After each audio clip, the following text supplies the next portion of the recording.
Timóteo, ninguém despreze a sua mocidade. Aqui é o título da lição 13 na classe dos juvenis, nesse terceiro trimestre que está chegando ao final. Sou o professor Denis Pereira, é um prazer recebê-lo semanalmente por aqui. Fale para nós de onde você nos assiste e o quanto que o nosso trabalho está ajudando você, tá certo? Está conhecendo nosso canal agora, fique sabendo que aqui nós temos pré-aulas semanalmente para as classes de pré-adolescentes, adolescentes, juvenis, jovens e adultos e muito mais.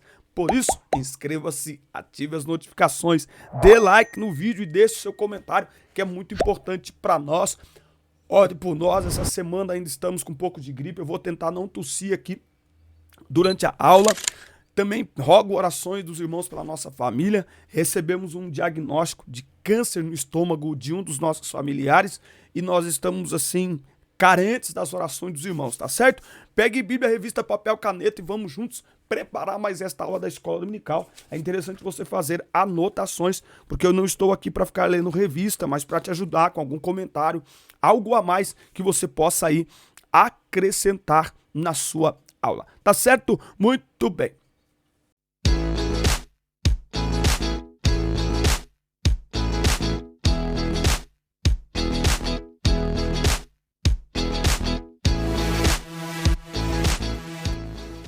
O texto aqui em destaque desta lição está em Atos 16, versículos 1 e versículo 2. E chegou a Derbe e Listra, e eis que estavam ali um certo discípulo por nome Timóteo, filho de uma judia que era crente, mas de pai grego, do qual davam bom testemunho os irmãos que estavam em Listra e em Icônio, tá? Então, falando, Paulo vai encontrar Timóteo. Você quer saber aonde? Leia Atos 16, é lá que ele vai encontrar este jovem. A Bíblia diz que a igreja deu bom testemunho deste jovem para Paulo. Tá aqui, ó, em Atos capítulo 16. E ele chegou a Derbe e Listra, e eis que estava ali, nós já acabamos de ler, né? Olha lá, o versículo 2, que tinha um bom testemunho dos irmãos, tá bom? Paulo tomou consigo, o circuncidou por causa dos judeus que estavam com ele naqueles lugares e também porque todos sabiam que seu pai era grego, tá certo? Então, a partir daqui, Paulo assume meio que a paternidade de Timóteo, paternidade espiritual, uma vez o texto está dizendo que seu pai era grego, que significa que seu pai era um gentio, não era convertido ao evangelho, não era judeu, tá? Então, quem é Timóteo? Nós já falamos aqui nessa introdução quem é Timóteo, tá? Nós vamos ver que Timóteo, ele é filho de uma judia, tá? Que era casada com um pai grego, tá certo? A avó de Timóteo se chamava Lloyd. Aqui na segunda carta que Paulo escreve para este jovem, ele deixa aqui muito claro, né? Sobre a trajetória espiritual de Timóteo desde a infância. Versículo 5, trazendo à memória a fé não fingida que há em ti, a qual habitou primeiro em tua avó Lloyd e em tua mãe Eunice, e eu estou convencido também habita em ti. Então, embora Timóteo convivia em um ambiente que tinha o seu pai como um grego, com a cultura grega da época, mas ele foi espiritualmente educado de acordo com as sagradas letras, tá certo? A avó e a mãe de Timóteo se encarregaram de passar para este jovem a palavra de Deus e os princípios aí da palavra de Deus. E nós vamos perceber que desde cedo Timóteo mostrava ali ser um jovem diferente. Desde cedo ele se tornou uma referência para aquela geração e para a nossa geração. É impossível falar de jovens hoje em dia e não falar de Timóteo. Olha a importância que tem aí este jovem, não é? Então, a hora de servir a Deus é agora, de se entregar é agora, de trabalhar na obra de Deus é agora, tá certo? E este jovem atraiu uma atenção especial do apóstolo Paulo, e o apóstolo Paulo o apadrinhou e ajudou este jovem na sua caminhada espiritual e ministerial.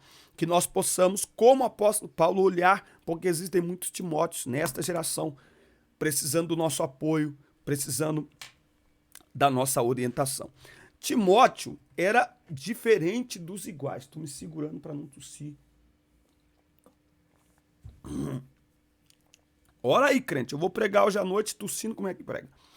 Bom, a reputação do jovem Timóteo, ela já tinha ultrapassado fronteiras. Veja que não é Timóteo que dá testemunho de si mesmo. É a igreja que diz para Paulo, olha, este jovem, ele tem um bom testemunho, tá? Ele tem um bom testemunho. Não há necessidade de saber exatamente o que Timóteo fazia, pois o fato é que ele, mesmo sendo tão novo, se destacava até entre os mais velhos e experientes, tá? Então, Deus não tem nada a ver com idade, tá bom? Ministério, óbvio, Deus não tem nada a ver com idade. Poucas coisas são tão valiosas quanto um testemunho. Um bom testemunho não se estabelece com base no que pregamos e cantamos, mas principalmente com base na maneira como vivemos, tá bom? Eu, inclusive, acabei de gravar um vídeo, vou postar no meu Instagram, se você não me segue, segue lá, @Denis Pereira Oficial. Existe uma frase no nosso meio, pregue com a vida se necessário use palavras. Isso é uma frase de efeito, isso não está na Bíblia, tá? Bom testemunho não é mais do que obrigação do salvo. Agora, bom testemunho, portanto, é a nossa lição de casa. Agora, o que salva não é meu bom testemunho. Não está escrito na Bíblia que bom testemunho salva, tá? Não. Está escrito na Bíblia que o evangelho... O que é evangelho? Boas novas. Uma boa notícia que recebemos ordem de anunciar. Nós não fomos mandados pregar o nosso bom testemunho. Não. Nós somos chamados a pregar o evangelho, que o evangelho é poder de Deus para a salvação de todo aquele que nele crê. O nosso bom testemunho não salva ninguém. O nosso bom testemunho mostra coerência entre o que falamos e o que vivemos, mas não salva ninguém. É o evangelho. Agora, Timóteo, ele tinha uma vida coerente entre o que ele falava e o que ele pregava. As duas coisas têm que caminhar juntas, como duas pernas de muletas ou como dois pedais de uma bicicleta. Testemunho e pregação, as duas coisas são coerentes, têm que caminhar juntas, uma sem a outra, tá manco, tá coxo, está incompleto, tá certo? Então, Timóteo tinha um bom testemunho. Nós também temos que ter um bom testemunho, tá certo? Para sermos coerentes daquilo que nós pregamos. Agora, se eu não estou comprometido em pregar, eu não me comprometo em viver. Olha só como que é interessante. Então a gente tem que tomar muito cuidado, tá bom? Uma coisa não exclui a outra. A gente muitas vezes é levado por essas frases de efeitos para um ambiente de extremismos. Cuidado. Bom, tópico 3 aqui. Se você não se inscreveu no canal ainda, inscreva-se, ative as notificações, dê like no vídeo, você sabe que é muito importante para nós e muito importante para vocês também. É assim que o canal cresce e alcança mais pessoas, tá? Não despreze. Primeira coisa, não despreze a sua mocidade. Timóteo era muito jovem quando começou a exercer o seu ministério. É bem provável que ele tenha enfrentado oposições, pessoas que levantavam dúvidas a respeito do seu caráter e sua capacidade de assumir responsabilidades tão grandes, tá? Então Paulo escreve, não despreze, ninguém despreze a tua mocidade, ou ninguém lhe despreze pelo fato de você ser jovem, não é? Ou, se você continuar a ler a leitura, o que Paulo está dizendo aqui em 1 Timóteo 4:12? Não dê motivos para que as pessoas lhe desprezem porque você é jovem. Como que você faz isso? Sendo exemplo dos fiéis. Olha só, exemplo dos fiéis, né? Então, a questão não é a idade, é a conduta. Eita, apertou agora. A questão, anotou aí? Ou foi rápido demais? A grande questão não é a idade, é a conduta, a postura. Pode ter 13 anos de idade, mas se tem uma conduta fundamentada na palavra de Deus, é um bom exemplo, tem um bom testemunho, então essa pessoa não será desprezada. Agora, tem gente que vai olhar para a idade, vai olhar não sei o quê, tem gente que é assim mesmo. Então, se é muito novo, porque é novo, se é velho, cabelos brancos, é velho, cabelos brancos, já está ultrapassado. Agora, é preciso, então, um comprometimento, independente da idade, é importante um comprometimento. Timóteo está comprometido com a palavra de Deus desde criança. Timóteo está comprometido com a sua vida. Timóteo está comprometido com o ministério. tá? Timóteo é o grande problema que nós temos hoje, muitos jovens sendo usados por Deus, mas que como Timóteo, mais que diferente de Timóteo, não se colocam debaixo da liderança, da orientação de ninguém. São verdadeiras andorinhas solitárias. Só porque descobriu um dom, um talento, saem por aí e as igrejas abrem suas portas, porque necessita-se de obreiros para a seara e é lindo ver um jovem sendo usado por Deus, mas espera aí, quem quer ter o mentor espiritual? Toma ceia aonde? Certo? Que dia que você se senta para escutar seu pastor? Frequenta a escola dominical? Timóteo era um exemplo em tudo, tá? Então não é só no dom, é na conduta também, tá? Porque dom, você já sabe que dom não expressa caráter. Cuidado. Não despreze o dom que é em ti. Existem coisas que podemos desprezar em nós, ou as pessoas podem desprezar em nós. Mas quando o assunto é o dom que há em nós, ninguém além de nós mesmos tem o poder de desprezá-lo. Tá?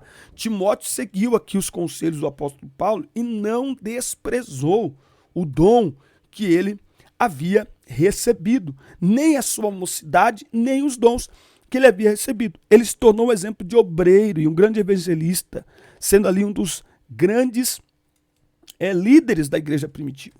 Ele também não desprezou a sua liderança. Tá? Então, dificilmente alguém que tenha dificuldades de submissão e de honra à autoridade será capaz de se tornar uma boa referência quando o assunto é liderança. Então, por que Timóteo pôde liderar? Porque Timóteo estava debaixo de liderança. Novamente, eu acabei de dizer. Então, não interessa o dom, não interessa o talento. Quem é seu mentor espiritual está debaixo de liderança. Tá? Então, ministério solitário é um perigo. Anotou aí ou foi rápido demais? Anota aí. Ministério solitário. Solitário é um perigo.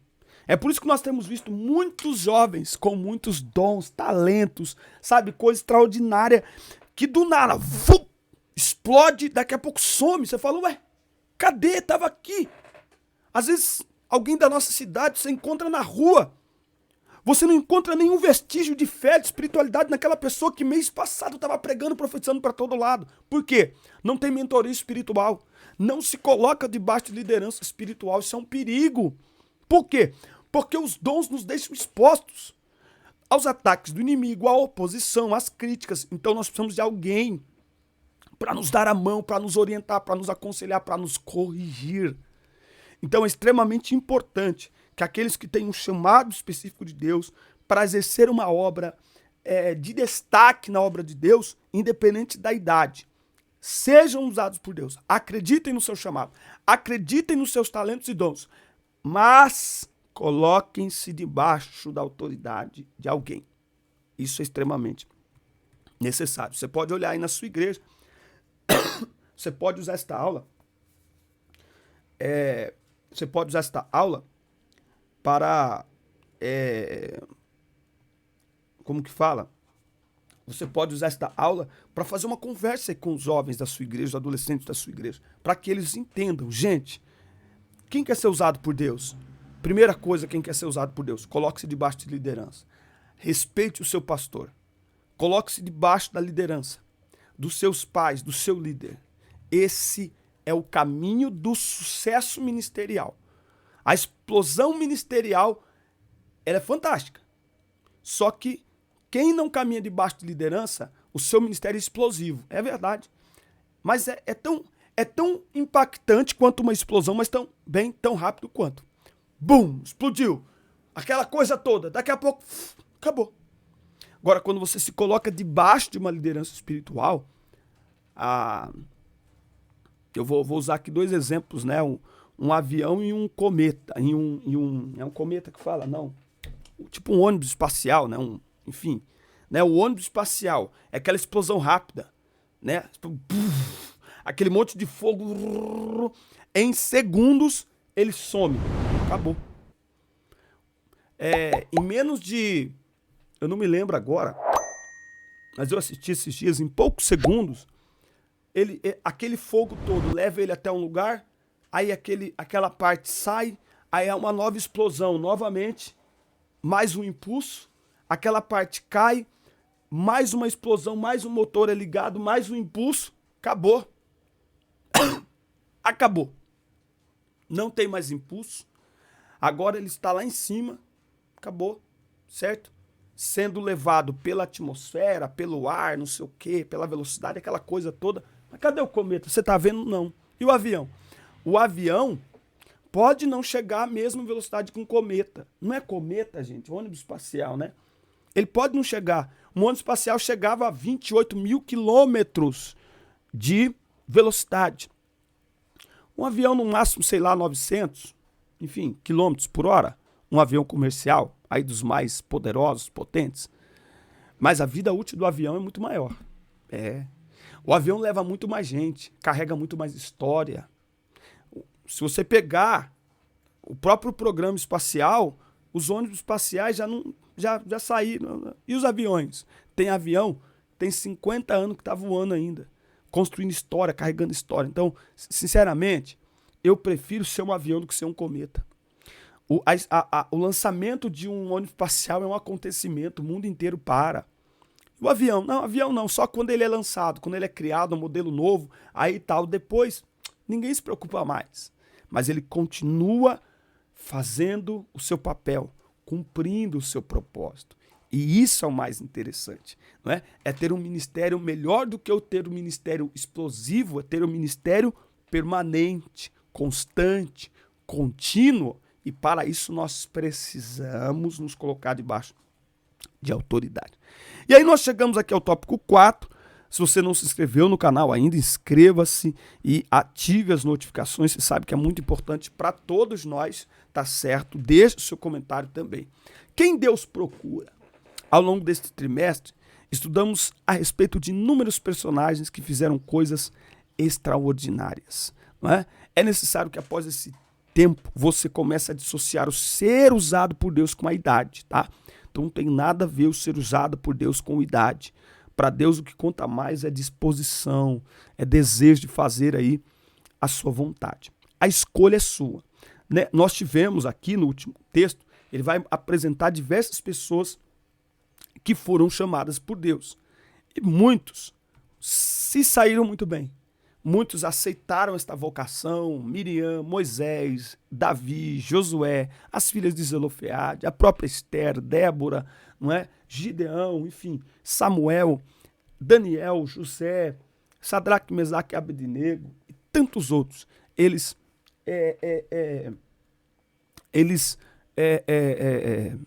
atenderam o chamado de Deus e foram fiéis ao chamado de Deus. Outros foram chamados por Deus, mas tropeçaram, né? Então a gente tem Sansão, a gente tem Saul, enfim, Judas, nós podemos dizer também. Então a escolha é nossa. Deus tem um chamado para cada um de nós. Deus quer usar todos nós, né? Agora, nesse texto, nesse contexto, entra essa frase de Paulo, esse texto: não despreza a tua mocidade, não despreza o dom que há em ti. Então, muitas pessoas foram chamadas por Deus, mas elas desprezaram a sua chamada. Elas desprezaram a sua unção.